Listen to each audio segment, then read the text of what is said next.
Siyabingelela bazalwane egameni lomfowethu uKristu Jesu. Amen. Siyabingelela kakhulu kumoya ongcwele. Haleluya. Singamshayela ihlombe elikhulu. Haleluya. Siyabingelela kubazali bethu, ubaba nomama. Singabashayela nabihlombe. Amen.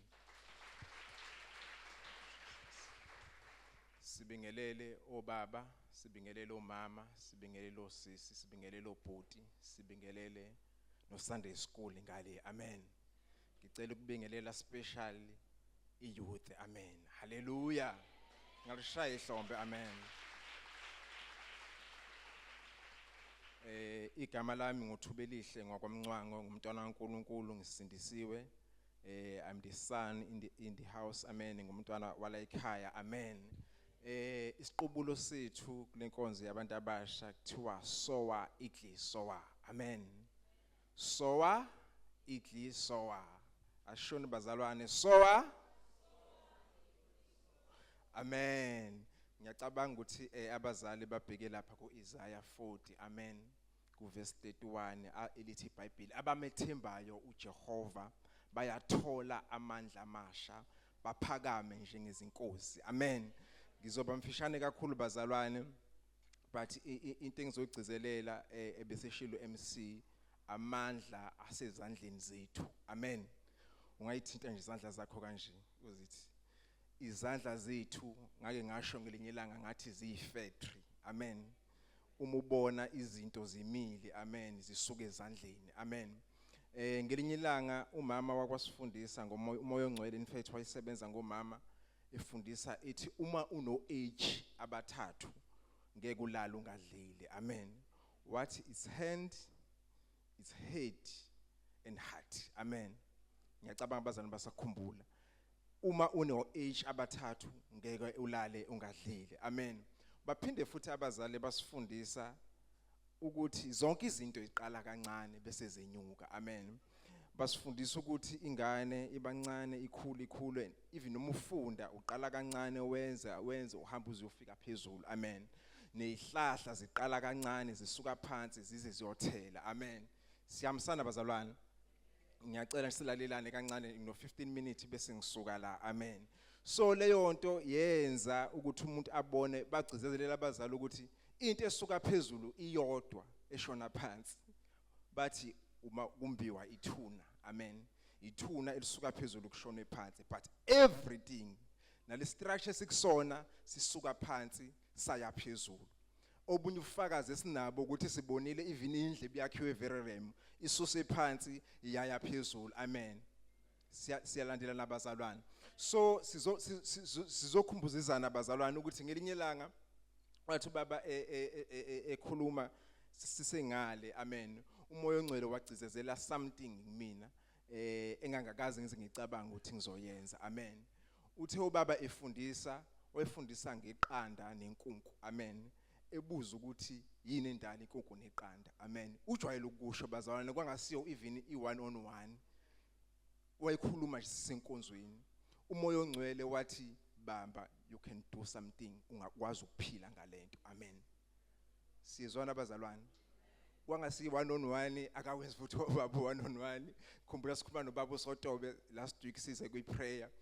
Silalele komsakazweni ukuthi enye inceke iyakhuluma but igcizelela into 1-on-1. Uthi it's amazing ukuthi ubaba yena akafundisi ngalento, akayipromote this thing, but usifundisa ukuthi ungakwazi ukwenza wena. Amen.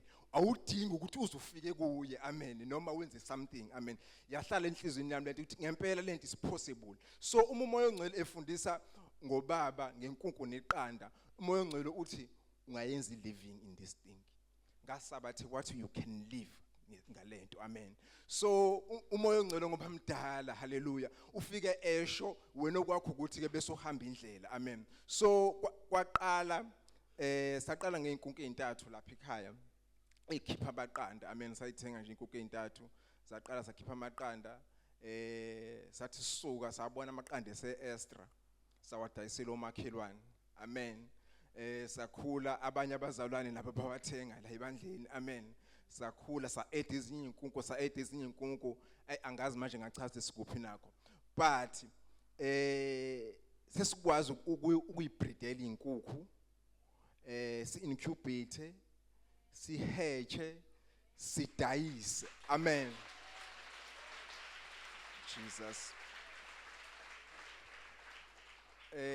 sifisa futhi ukugcizelela ukuthi it's possible but abasho ukuthi ingenzeka lento nakuwena noma abe yipi ibusiness uNkulunkulu akutshena lona noma akufundisa ngalo noma owake waba nephupho ngalo it's possible ngizothi ngiqeda la ngizobe sengunikile iID ukuthi useyenza kanjani le nto amen tshena umakhelwane ethanda bambisisa sothi siqeda la uzophuma une idea yokuthi uzoqala kanjani amen thank you Jesus hallelujah so bazalwane ngoba sisho ukuthi akukho ngenzeki but everything starts small amen qala kancane kunane business nje elimovayo lama seeds ukuthothi nje uspecialize nje ngokwenza ithombo amen it's making a millions of monies amen so bazalwane sicela ukufunda futhi izwi oseduze nezwi nje neMike isifundele ku Deuteronomy 28 uverse 12 amen lesibili kuzoba uGenesis 11 ngizobe sengiqedela amen Deuteronomy 28 uverse 12 no 13 amen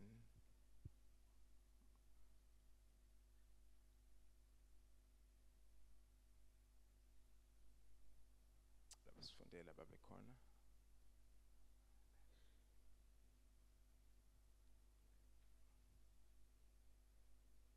funda ba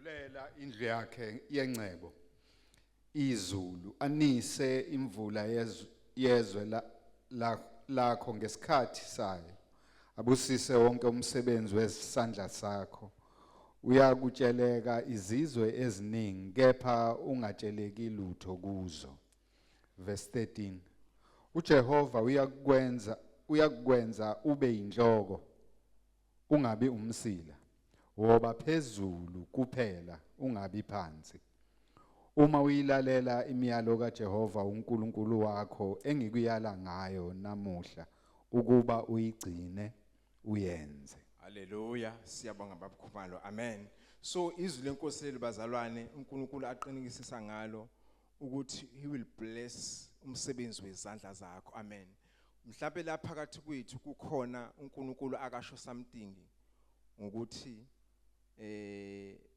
bengathunga impahla bebe successful amen so ngoba ukushila ukuthi ubheke izinto ezenzakalayo emhlabeni nezinto ezingama demand amen izinto engama demand in life uthola ukuthi kufanele kube khona indawo lapho umuntu ahlala khona should means construction amen kuphinde kudingakale izinto zokudla amen kuphinde kudingakale izinto zokugqoka lezo zinto angeke ukwazi ukuphila ngaphandle kwazo so you need umoya ongcwele ukuthi akulayele noma akuchanele ukuthi engakufaka kuphi kukhona okunye but there are those key things amen indawo yokuhlala izinto zokugqoka ukudla into ongekho umuntu ongaphile ngalezo zinto amen so meaning uNkulunkulu umuthandaza umuntu omusha ucela ukuthi enkosini ikusize ukuthi ikwambulele ukuthi ikuphi engakwazi ukwenza ngezandla zami asidingi even kulesi sikhathi esiphila sona lithi iBhayibheli inkazimulo yinsuku zokugcina yokuba nkulu kakhulu so manje asadingi even a degree haleluya angisho ukuthi mawunayo akumele uyisebenzise but iglory nenkazimulo yakulezi insuku zokugcina ayisesiphusheli kakhulu ku4 years noma usunawo ke lo 4 years but there's something that you can do one day anginayo mina ngaze ngiyenza agriculture but I did one session amen ye agriculture ne farming but now ngoba ngisho ukuthi mhlambe in 2 years hallelujah in 2 years uma sengiqhubeka ngiproduce inkukhu because inkukhu mase uyidayisa iku demand bazalwane inkukhu yamaqanda nenkukhu yokudla iku demand uyidayisa 200 rand iyodwa iku demand ongakazi uzuyibona uma sengiyiphusha in 2 years time ungayidivide ngo50 ubone ukuthi kubani in 4 months hallelujah ungayidivide u200 mhlawumbe udivide ngo50000 noma 150000 noma ngo1500 uzokutshela ukuthi ungathola bani in 4 months hallelujah Hallelujah. Ngilinda ngasathi sikhuluma la sakhuluma even nangokutshala ikabishi. Ukuthi uNkulunkulu ubekile umhlaba ukuthi siwusebenze and kune grace ekhona. Amen. Kune grace that is waiting for you. So kwesinye isikhathi sithula sikhala sithi akukho ukuthi nokuthi, but there's a grace that is waiting. So we are delaying uNkulunkulu kwesinye isikhathi. So uma ungabala icabbage silitshalile lo silibiza u20 lilodwa ul times ngo 10,000 in 3 months asibaleni abane calculator ngitshale ikabishi ngizolibiza u20 akekho la ngadliwa khona ngithi bese ngiltimesa ngo 10,000 mhlambe that's my start ianswer bani 200,000 in how many months? Do I need a qualification to do that thing? Ngidinga ini?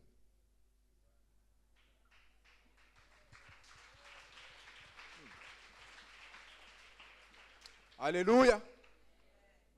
Ngidinga izandla bazalwane. So ngethe before ngehle labazalwane sizoba nohlelo ukuthi how are we going to do this thing bazalwane, because inkazimulo ngoba sithi inkazimulo ekaNkulunkulu yambuliwe. Amen. So isona sikhathi bangcwele sokuthi sisebenzise izandla zethu, sisebenzise ingqondo yethu uNkulunkulu asiphe yona. Ngelinye ilanga abazali besifundisa make basifundisa umama ukuthi umuntu omusha uma uNkulunkulu ekusize ezintweni ezu3 you will survive in this earth.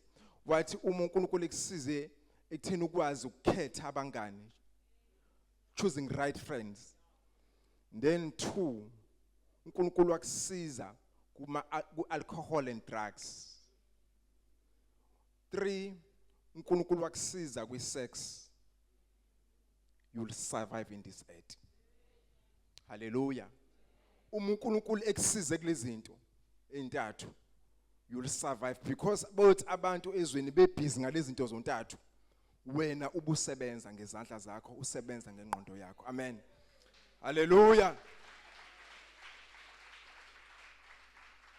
Ufakazi thina siyasibone phansi kwama-bridge ukuthi kwenzakala ini. Amen.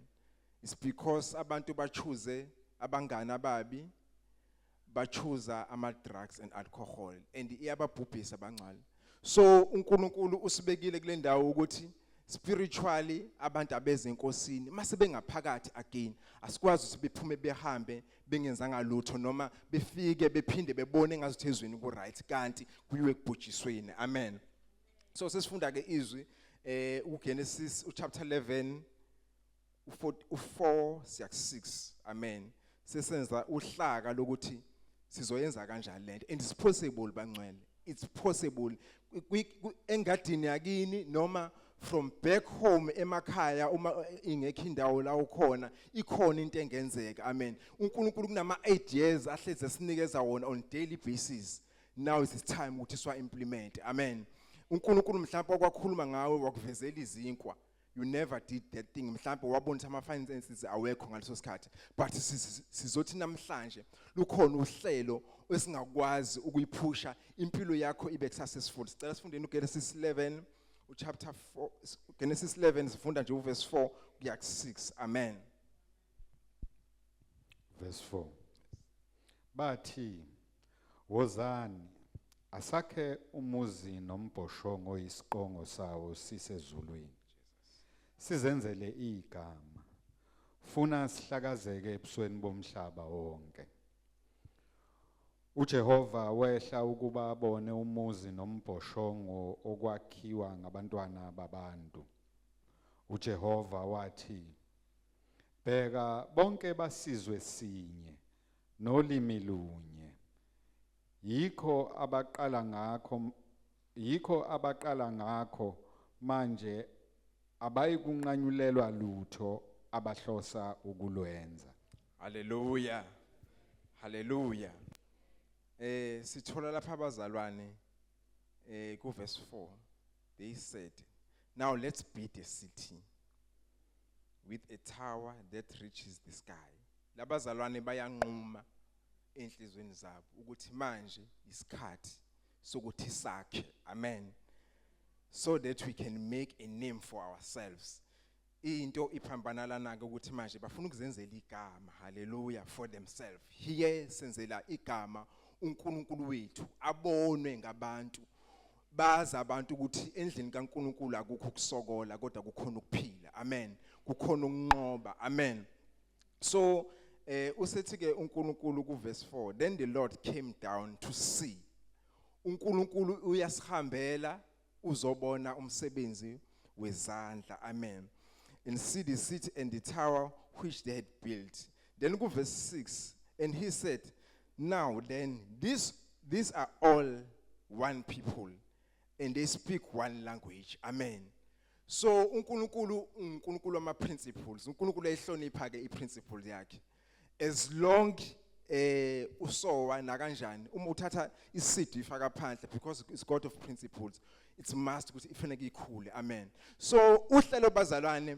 engiliproposayo esingakwazi ukusebenza ngalo siphile ngalo one ukuthi sathi ngelilanga kumele sikholwe izwi kaNkulunkulu masilikholwa izwi kaNkulunkulu sikholwe yilo ukuthi liphelele 2 sathi kumele sithande sibe nothando ngaphakathi kuthina 3 sase sithi siliphatrize izwi kaNkulunkulu libe practical because ngaphandle kwalezo zinto ayikho into singayenza into ithi ke uma kunemthandazo on Saturdays kunemthandazo yenzakalayo la ebandleni abangcwele so into yokuqala kumele siyiprofile noma senze iassessment ukuthi lo mzalwane uthanda ini ufuna ukwenza ini amen lo mzalwane une gift yani mhlawumbe une qualification yani kodwa akasayithandi ufuna ukuphila kanjani amen ake ngithi nje mina anginayo qualification yakwa farming but ngoba ngisho ukuthi ngeyinkunku sengenza everything inkunku mhlawumbe nawe uNkulunkulu wakhuluma nawe it's just that ubungazi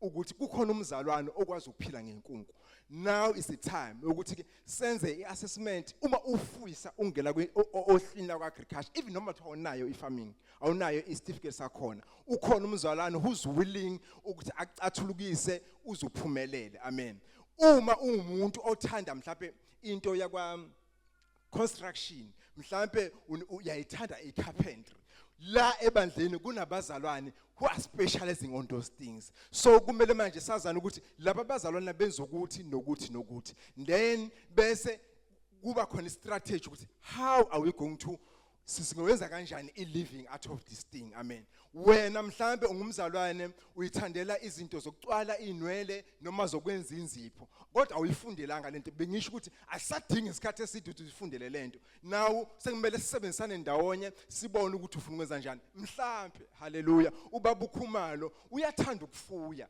kodwa manje ebheke ekhwayithini lakhe akwenzeki mhlawumbe akazi ukuthi nobaba umkhize naye unaleyo nto ukuthi ngiyafisa ukuthanda but ama resources wamangwabheka angikwazi ukufika khona siyamsana bazalwane so manje ngesikhathi sihlangana noma senza la assessment siprofilana siyacategorizana ukuthi hayi laba bathanda ifarming bathanda ukutshala laba bathanda ukufuya so manje ababe nestrategy ke within endlini kaNkulunkulu ukuthi bazoyenza kanjani lento yabo bese beyenza ake sithi mhlawumbe omunye enhlizweni yakhe wayithanda ukuthi ebe nama flat imqasho because umuntu nomuntu emhlabeni uNkulunkulu umbekele ukuthi ezoprovider isolution kunama challenges aphumile now wena njengomzalwane kumele kube khona isolution ikakhulukazi siseThekwini sekuyisithi kunabantu abafuna indawo zokuhlala mhlawumbe mina ngangithanda ukuthi mase ekhuleni kwami ngiyofisa ukuthi ngibe nama flat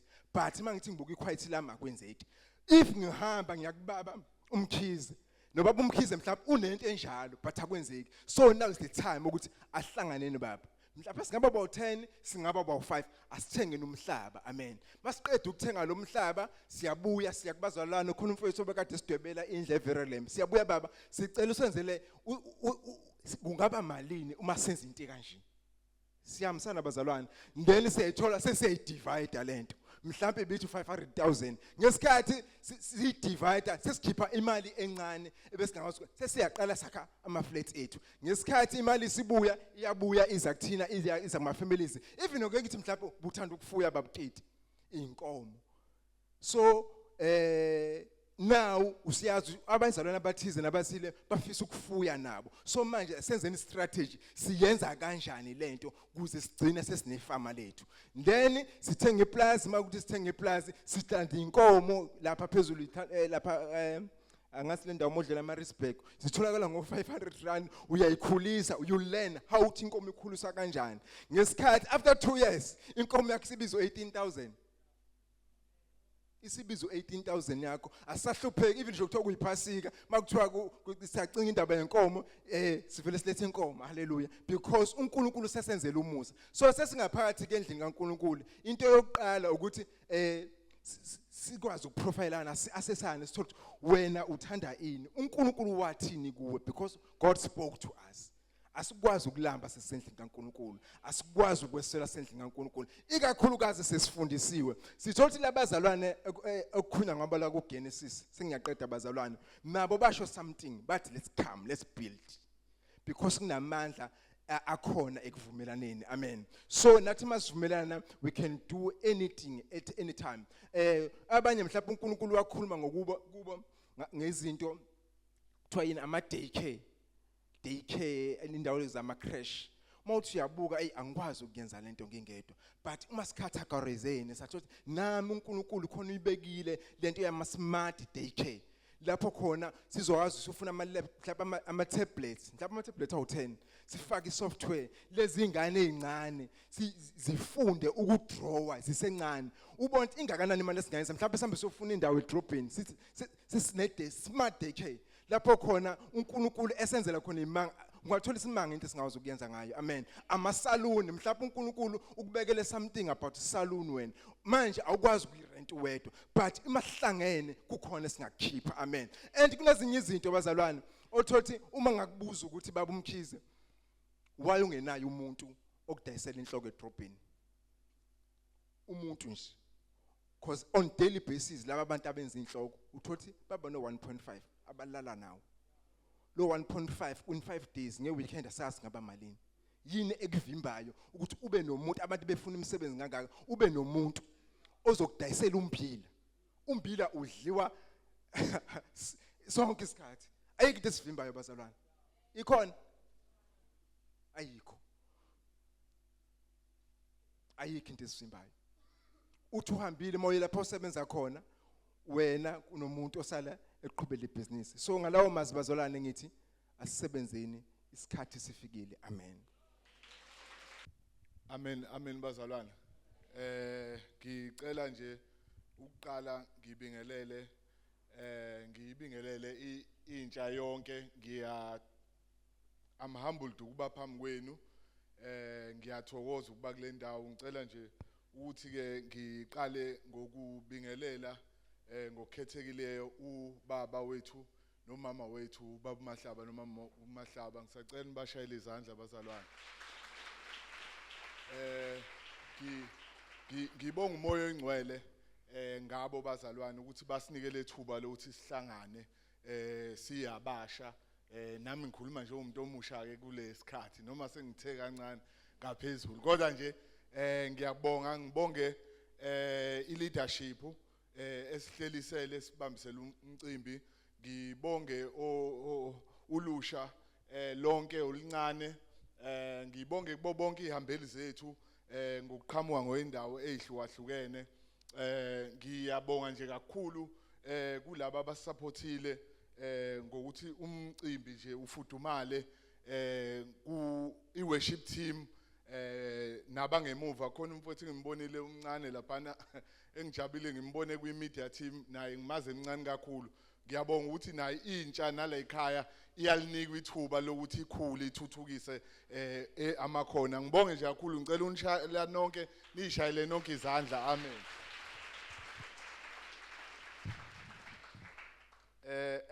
Ngicela nje ukubonga kakhulu umkhuleko kaMamnkosi.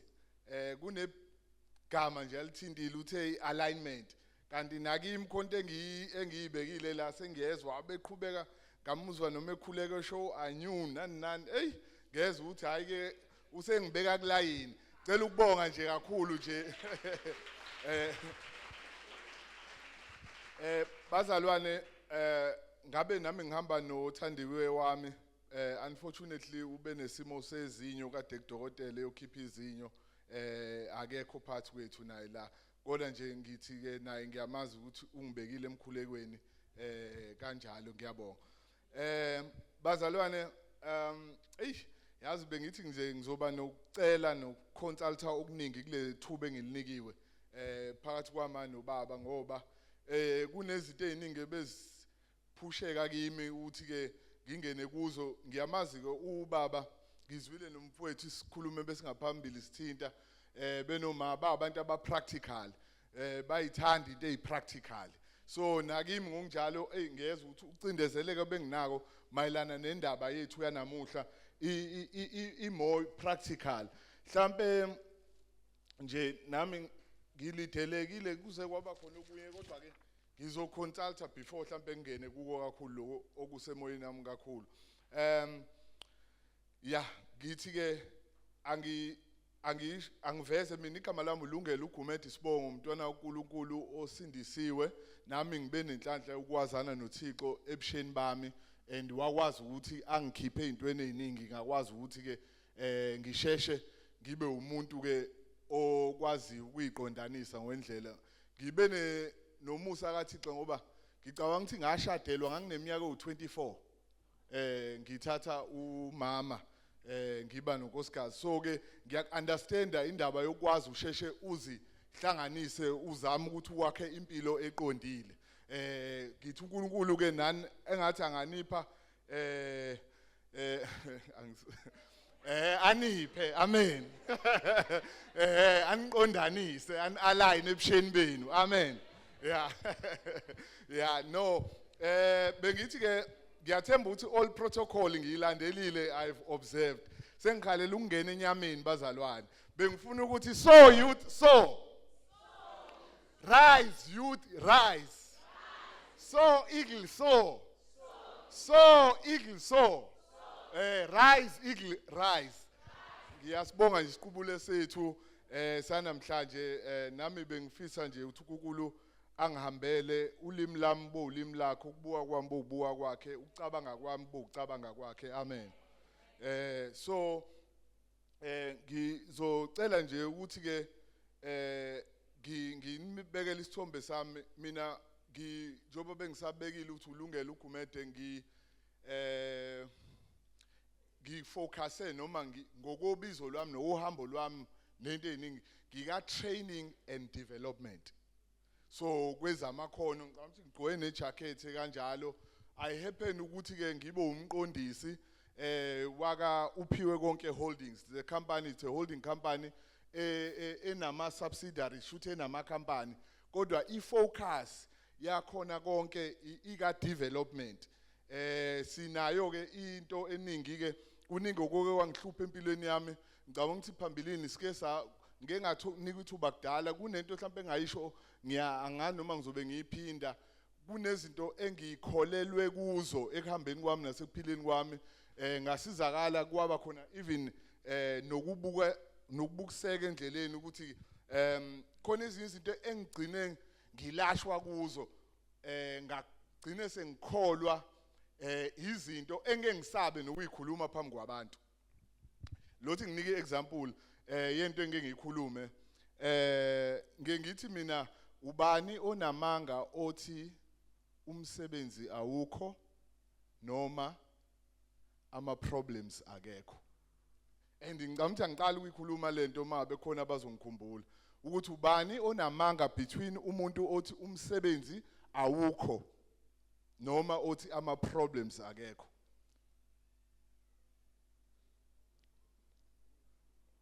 ngoba umsebenzi uyi problem esolve umuntu so mangabe kune problem kudingeka umuntu ozosolve iproblem so ama problem ngaba kekho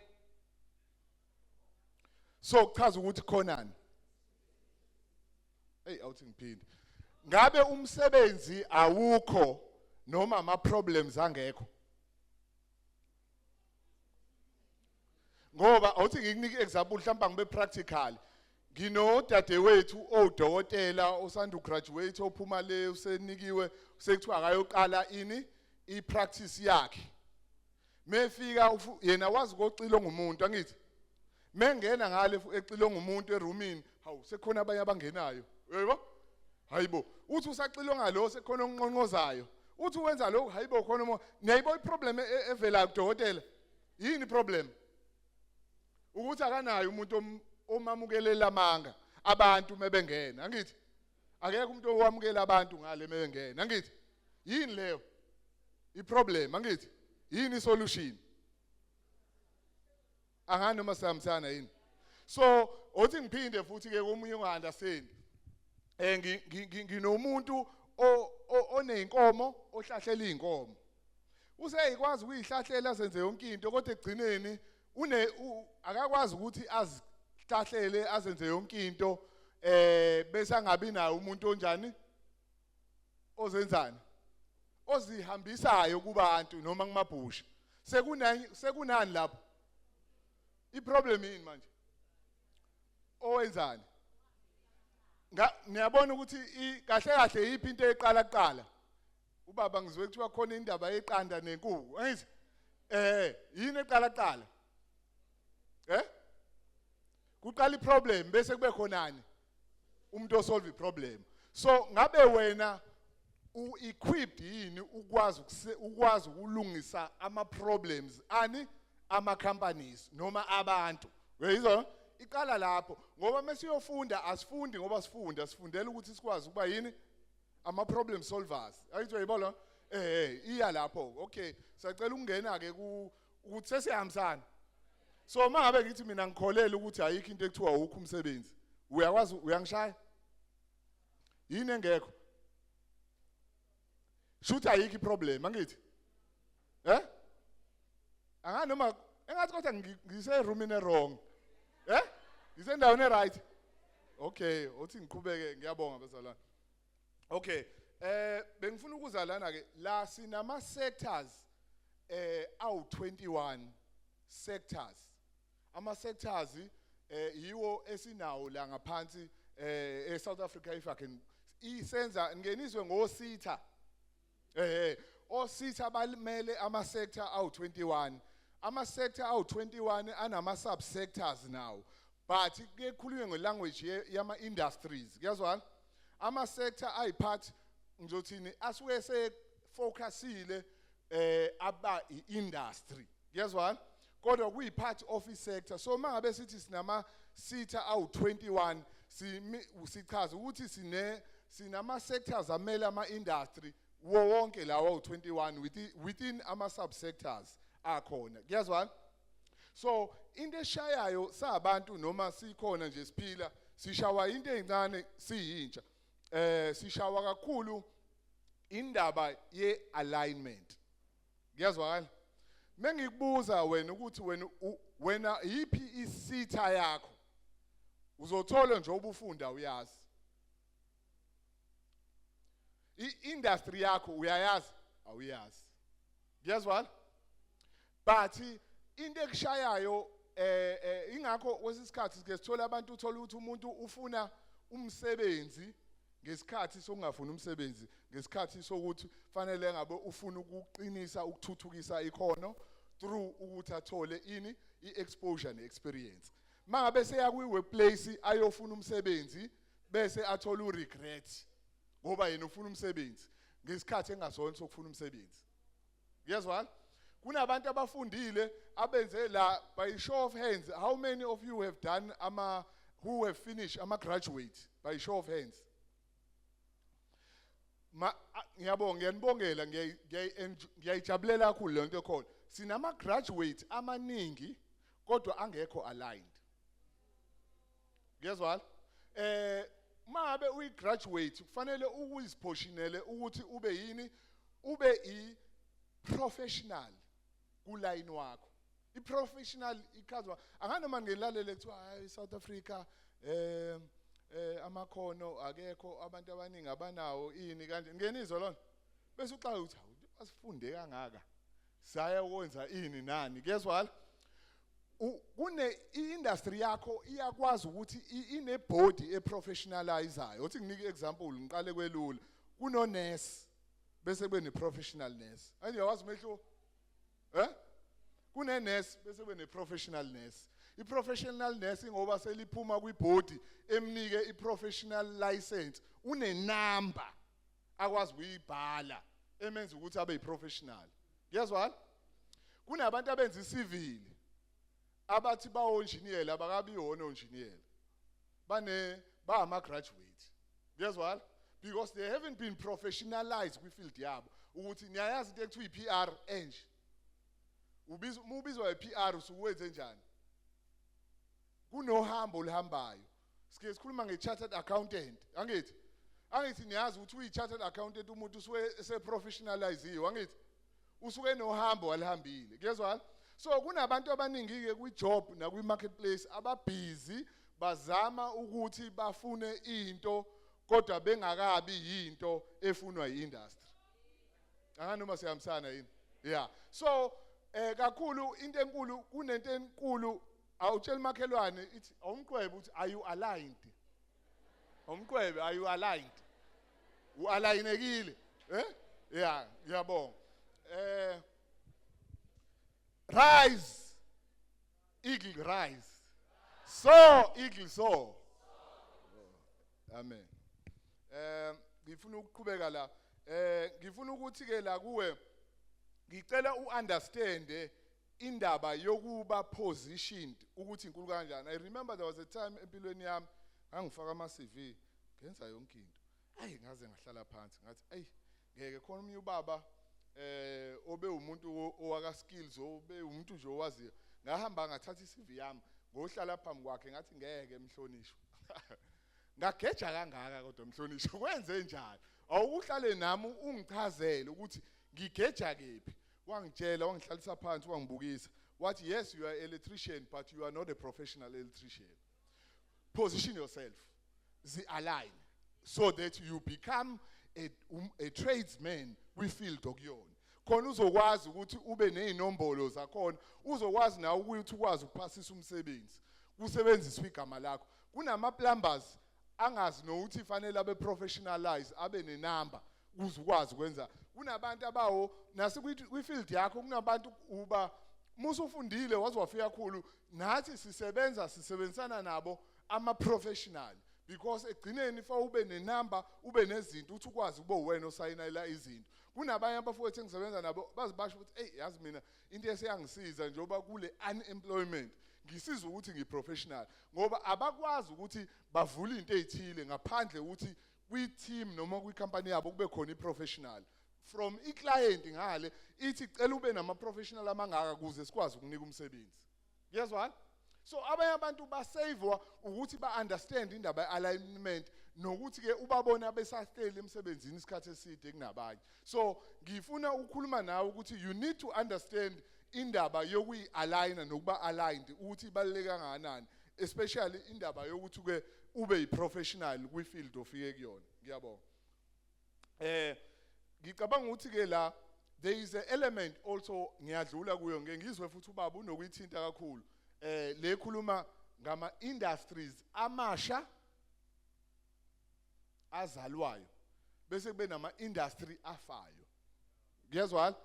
So you need to understand njengomuntu omusha ukuthi uzipositiona kanjalo ukuthi uzi-align nama industries aqhubekayo versus ama industries afayo. You understand? It is important kuwe ukuthi ukwazi ukuthi uzinike isikhathi so ukuthi uzihluphe uzipositione ngendlela ekuyiyo njengomuntu omusha. Ngithemba ukuthi nami ngisahamba kahle. Kuningi okubuye kufike emoyeni wami nasenhlizweni yami okungikhathazayo when comes to youth. Kumina into yentsha inokuba enhlizweni yami kakhulu ngenxa ukuthi kunento eziningi okubonayo ukuthi abanye bazibaphoxeke baze bathi abanye kuyafana, abanye basho into eziningi ngoba egcineni babona ukuthi sihleli nani. Wethe yibona kanti bengingafanele uhlala. Othi kuliyanselele kunento ekuthiwa ama graduate programs. Ngenweza akwazi ukuthi akunike ithuba lokuthi uthole exposure kube khona into obuyithola while uthola exposure. Niyawazi lo? kulaba bama graduate ni aligninile niyazazi lezo zinto na. One, uyayibona? Obani mungabe ungayazi iindustry yakho uzongabi na ukwazi ukuthi lo ma programs atholakalaphi. And ubani wa offerishayo. Wa offerisha ngeyikhathi eyingakhi onyakeni. Yes what? There are programs upon programs which are designed for you. Do you know that? Ngokomthetho asikho isidingo sokuthi ngabe sithi thina njengabazalwane sithola si-idlisha because there are things which are set for us ukuthi sikwazi ukuthi access. But i-challenge ke iBhayibheli yasho lithi abantu bami bayabhubha ngenxa yani? Yeah. All right. As ngiqhubeka.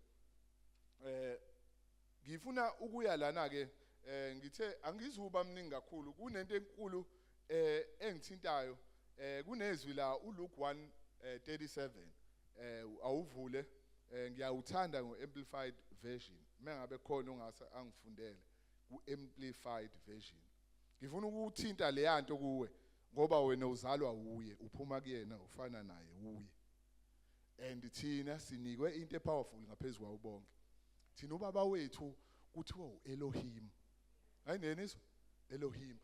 He has given and he is in us. He is us. Angitsho yizwa? Because thina sinalento ekuthiwa i-Elohistic ability to create those things which are not. Zibe khona. So sifuze ubaba thina. Guess what? So it is very important ukuthi singene sibe creative, sibe amavulandlela. Amen. Yeah. So kunento nje engifisayo ngisacela ngifundele mhlawumbe ozokwazi uLuke 1:37 amplified version. Awuthi now ngiyabonga. Luke 1:37. For with God nothing is ever impossible, and no word from God shall be without power or impossible of fulfillment. Amen. For with God, nothing. Just say nothing. For with God, nothing. Nothing is ever impossible. No words from God shall be without power, nor impossible of its fulfillment. Just tell your neighbor, say nothing is impossible with God. For with God, yeah, but with God, there is nothing that is impossible. For with God, nothing is impossible with God. Ngiyacela uqala ngi-adjust i-mindset yakho. Othi ngiphinde. Ngabe umsebenzi awukho noma ama problems akekho.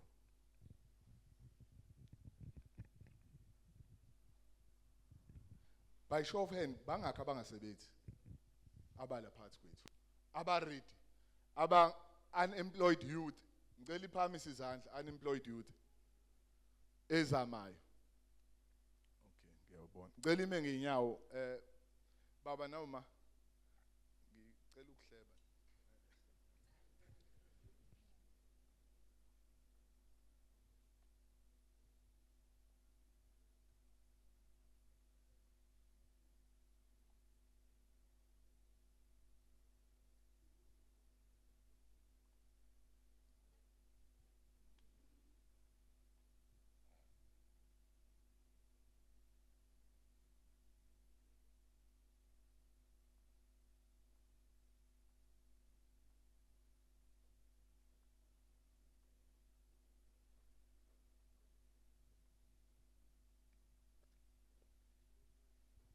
Amen bazalwane. Bengisaconsult abazalwane. Yes. Ngizocela ukunika inselela ngizocela ukunika inselela ngizoba specific ngicabanga ukuthi ngizovala ngako lokho but there is more to it in terms of understand i-industry okuyona ukuyipositiona ukuzi-aligna kuze egcineni ube employable okanye ugcine ukwazi ukuthi ukwenza into ezithile. Bengifisa kulolu hlelo ebengihlelile ngoba ngithe upublisha kakhulu lelizwe ethi nothing is impossible with God. Ngafisa ukuthi ngiyazi ukuthi abazali bami abantu abapractical. Ngiyayazi le ndawo sikuyona. Abantu abasha abaningi abekho emathubeni, abanye bekho aligned, bafisa ukuba aligned, bafisa ukuthi babe nento ebasaphambili. I then created through ilotuzana, I think nje ngokukhanyisele umoya ngcwele ngathi let me put myself la ngiyifake nami ngithi kukhona isandla through ubaba nobuholi ukuthi ngifake isandla in terms of ukuba practical. Ngizoyibeka kanje. I am looking for abantu abawu2 abaka ngizofocus, cela ufocus kwi-industry, ngichoose i-industry eyodwa. Next time I'll choose another one. La ngikhona sidila nawo ama-industries ahlukahlukene, but because I'm hoping with God ukuthi angilekelele ukuthi ngenze into epractical ezokwenzeka, I need abantu abawu2 abaka health and safety abaqondene ne-industry yaka construction abawu2. I need abantu abawu2 abama-artisan abawu2 lakini. I need abantu abawu2 abenza ucivil, even noma kuthiwa ucivil noma wenza waspecialize ku building noma kwi surveying abawu2 abama-technician. Ngifuna ukuba lekelela nabo uhlelo lokuthi babe position. Bese ngidinga oyedwa construction entrepreneur, at least on a minimum ka 300,000 ye turnover, etshengisayo ukuthi uyazama ngoba ngizomhlanganisa nama experts serious bonke lapho. Kune program ngithe Eagle Sow Youth Program eka 6 months engiyicreateile ukulekelela. Sizokwazi ukuthi after 6 months sizobonisa ukuthi what has happened to us after 6 months.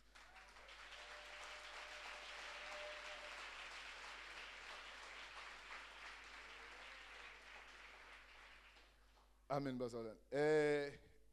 I'm looking for 7 candidates from 18 to 35. Youth le, angithi program ye youth angithi.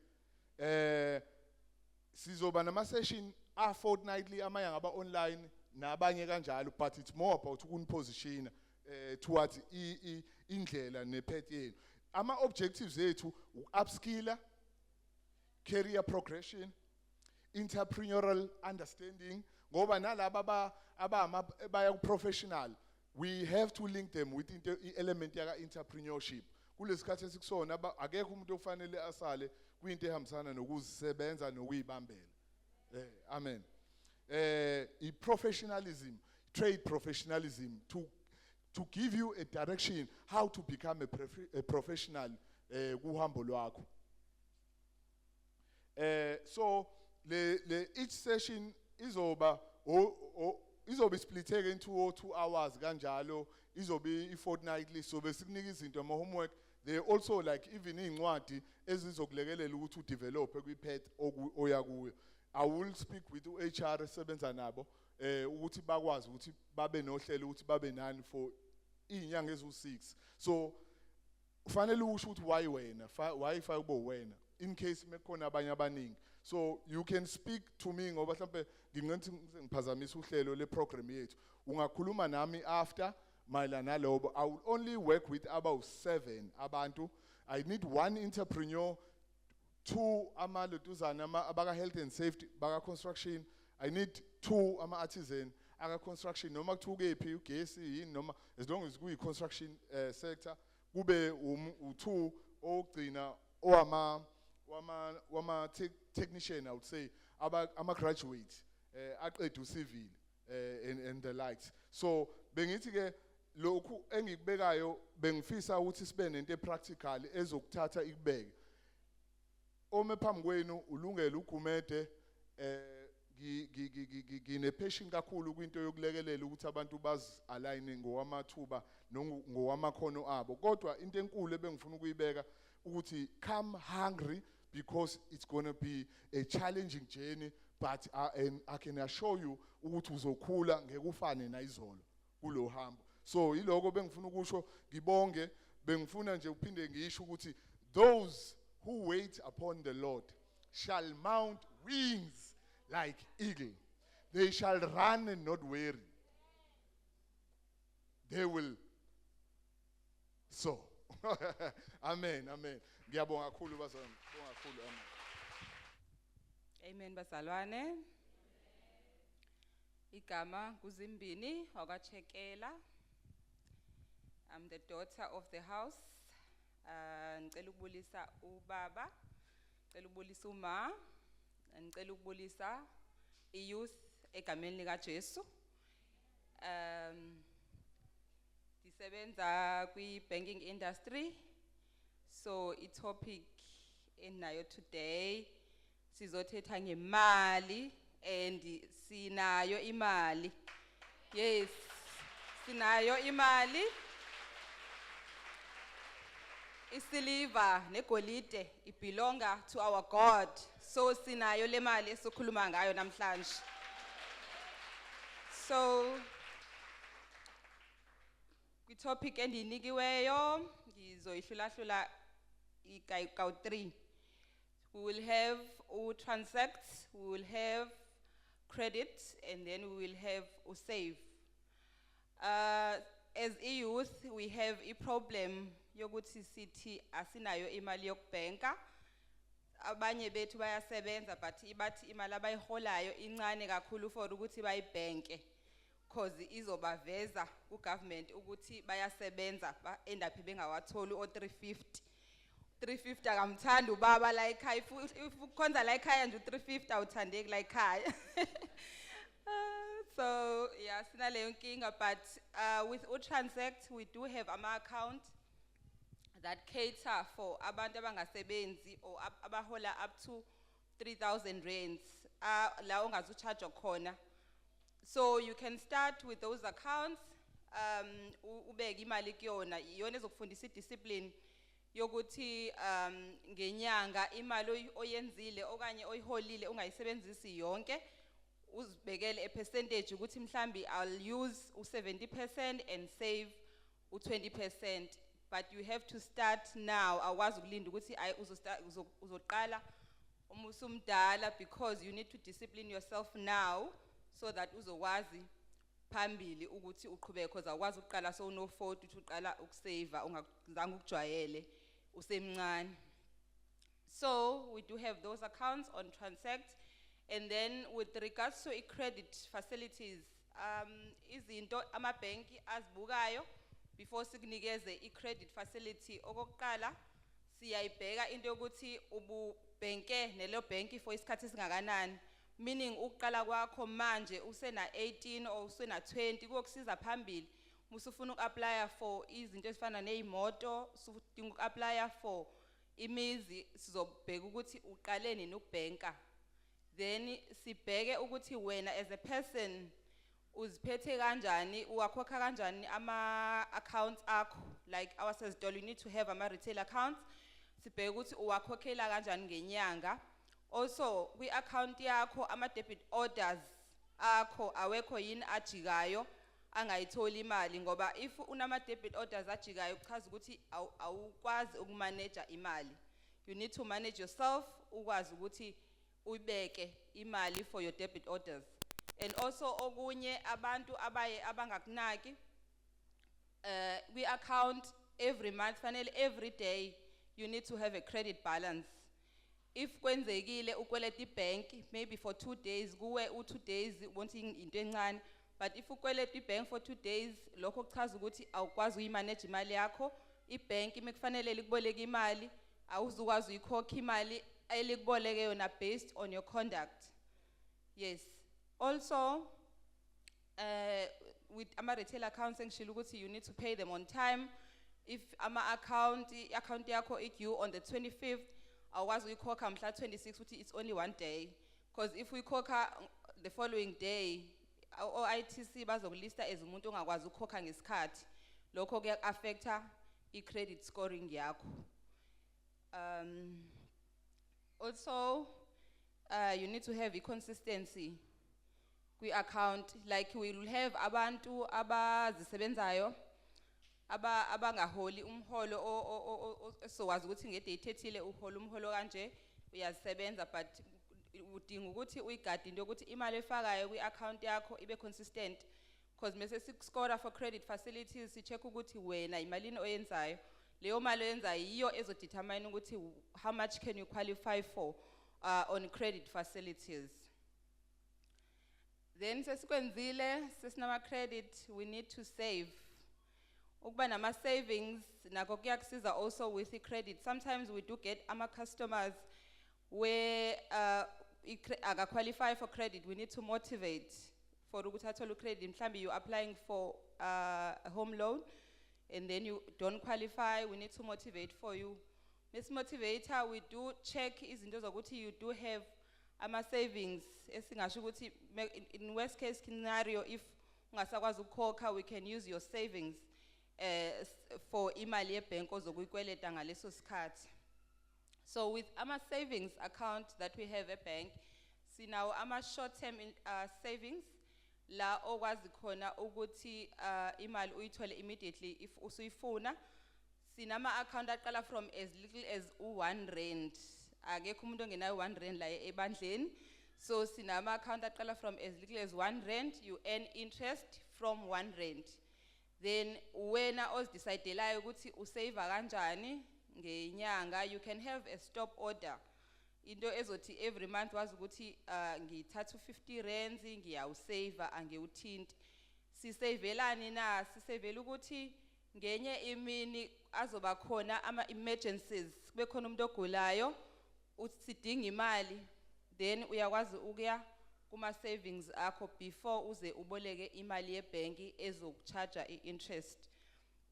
So based on your needs, we also have ama long term la okwazi khona ukuthi usave mhlambi imali ifake on a 32 days notice account, la ozofaka khona i-notice. Lokho kukusiza if ungumuntu ongenayo i-discipline yokuthi imali if uyibona uyisebenzise, then at least you know ukuthi account imali valelekile kwi-account, moyidinga you'll need to place a notice. And then we have ama fixed deposit. A fixed deposit ila obeka khona ke imali ususerious ukuthi hayi le imali angizoyithinta, ngibekela for a specific goal. Umzekelo ukhulumile ubaba uGomede wakhuluma ubaba uMncwango with business ideas. We do know ukuthi youth most of the time they are very innovative, they have new ideas, but with ama ideas abanawo sometimes inkinga isekuthenini they are not able to finance lawo my ideas. But if unayo imali oyibekile eceleni to save, uyiqale manje mhlawumbe una 18 ubeka R100, uyothi fika leyo idea at 24 uzobe usunayo mhlawumbe u10,000 uzoqalela kuwona, njengoba ebesisho ubaba uGumede esithi udinga umuntu oseno 300,000. If uqale umncane, you will have time ungabikho kwi-rush yokuthi sengizo save usumdala, because into ongayenzanga manje umncane awuzuza ukwazi ukuyenza usumdala. So with indaba yama accounts as well, what I wanted to touch, abanye abantu bathi ngihola kancane so I cannot open a bank account. Sinawo ama government subsidy esihlala siwabona njengoba sisebenza ema-bank, abantu abafuna uku-applyela for ama home loan abahola kancane. Ugovernment unayo indlela yokuthi akusize if uhola between 3,500 or up to 22,000 with i-subsidy, of which if umuntu ozothi ngoba ngihola kancane imali andizuyifaka ebank ngizoyihola ngesandla, ayikho i-proof yokuthi uyasebenza.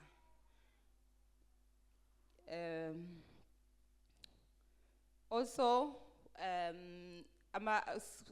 siba nawo ama ideas ama business. We do have ama business accounts la othi moqala khona ungayikhokhi i-monthly fee ekuthiwa ama business zero.